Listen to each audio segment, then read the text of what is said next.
ప్రస్తుతం నాతో ఎమ్మెల్సీ కళ్యాణ్ గారు ఉన్నారు. మరి చెప్పండి, శబ్దం సభ జోష్లో ఉన్నట్టున్నారు మీరు. టీడీపీ జనసేన ఇంకా సీట్లు కూడా కేటాయించలేదు అంటే ఎలా ఉండబోతుంది పరిస్థితి? టీడీపీ జనసేన చూస్తే మీ పార్టీ నుంచి వెళ్ళిపోయిన వాళ్ళని కూడా జగన్ గారి మీద తీవ్ర విమర్శ చేస్తారు. కనీసం వాళ్ళ పార్టీల్లో 175కి 170 స్థానాల్లో నిలబెట్టడానికి క్యాండిడేట్స్ కూడా లేని పరిస్థితి ఉంది. తెలుగుదేశం పార్టీ అయినా జనసేన అయినా జగన్ అన్న ఆల్రెడీ క్యాండిడేట్స్ ని ప్రకటించి యుద్ధానికి సిద్ధంగా ఉన్నాను అనేసి ఆల్రెడీ చెప్పడం జరిగింది. సిద్ధం సభ ద్వారా మీరు అందరూ కూడా చూశారు. ప్రజలు ముఖ్యంగా కార్యకర్తలు ప్రజలు తండోపతండాలుగా తరలి వచ్చి జగనానికి మా మద్దతు అని తెలియజేస్తూ ఉన్నారు. నిజంగా ఈ రోజు రాష్ట్రంలో తీసుకుంటే మోస్ట్ క్రెడిబుల్ లీడర్ ఎవరైనా ఉన్నారంటే అది జగన్మోహన్ రెడ్డి గారు. నేను ఏమీ చేశాను అనేది చెప్తూ ఉన్నారు. అలాగే మీ కుటుంబానికి మేలు జరిగితేనే ఓటేయండి అనేసి చెప్తున్నారు. అంత గట్స్ ఉన్న లీడర్ ఎవరు ఈ రాష్ట్రంలో ఉన్నారు ఒకసారి చెప్పండి. అలాగే తీసుకుంటే పేదరికం కూడా జగనన్న ముఖ్యమంత్రి కాకముందు 11% ఉన్న పేదరికం ఈ రోజు ముఖ్యమంత్రి అయ్యాక ఈ 4 ఏళ్లలో 4% తగ్గింది. అంటే పేదరికం కూడా నిర్మూలన జరుగుతూ ఉంది. అంత చక్కటి పరిపాలన అందిస్తూ ఉన్నారు. కాబట్టి ఇలాంటి చక్కగా హామీలు అమలు చేస్తూ ఉన్న ముఖ్యమంత్రిని మళ్ళీ ఎన్నుకోవాలని కార్యకర్తలైనా నాయకులైనా ప్రజలు కూడా ఈరోజు డిసైడ్ అయి ఉన్నారు. ఈరోజు ప్రతి గ్రామంలో కూడా జగనన్న చేసిన అభివృద్ధి కార్యక్రమాలు కనిపిస్తూ ఉన్నాయి. ప్రతి ఇంట్లో కూడా జగనన్న చేసిన సంక్షేమం కనిపిస్తూ ఉంది. కాబట్టి ప్రజలందరూ కూడా ఇలాంటి వ్యక్తికి మేము ఓటేయాలని ఆల్రెడీ డిసైడ్ అయిపోయి ఉన్నారు. తెలుగుదేశం పార్టీ అయినా జనసేన అయినా ఎన్ని కుట్రలు కుతంత్రాలు చేసినా ఎన్ని కామెంట్స్ చేసినా ప్రజలు నమ్మే పరిస్థితి లేదు.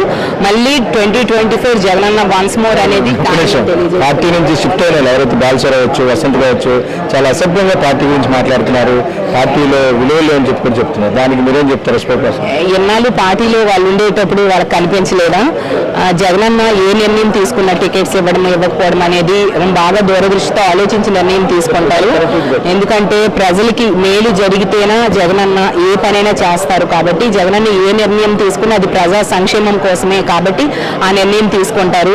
కాబట్టి అలా పార్టీ నుంచి వెళ్ళిపోయి వాళ్ళు మాట్లాడే మాటలు పట్టించుకోవాల్సిన అవసరం లేదు. జగనన్న వెనక ప్రజలు ఉన్నారు. కాబట్టి ఖచ్చితంగా 24లో మళ్ళీ జగనన్న ముఖ్యమంత్రి అవుతారు. 175కి 175 సీట్లు కుప్పంతో సహా గెలిచి తీరుతామని తెలియజేస్తూ ఉన్నాను.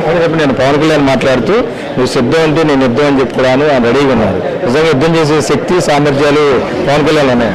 ముందు 175 సీట్లలో తన క్యాండిడేట్స్ని పెట్టుకున్నాక అప్పుడు మాట్లాడమనండి.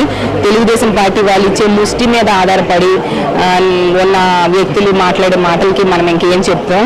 కాబట్టి ఖచ్చితంగా జగనన్నని ఎవరు ఏ విమర్శలు ప్రతిపక్షాలు చేసినా ప్రజలు మాత్రం జగనన్నే వెనకే ఉన్నారు.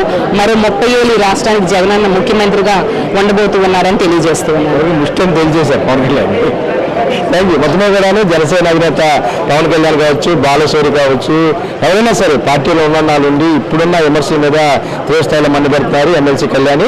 రాబోయే రోజుల్లో ఖచ్చితంగా ప్రజలకు అందించిన ఫలాలు అవన్నీ కూడా జగన్కి ఓటు బ్యాంక్గా ఉంటాయని చెప్పి కూడాను మేడం కళ్యాణ్ చెప్తున్నారు. వీడియో జర్నలిస్ట్ బాణతో కలిసి సచివాలయం నుంచి అబ్దుల్ అలీం 5 కోసం.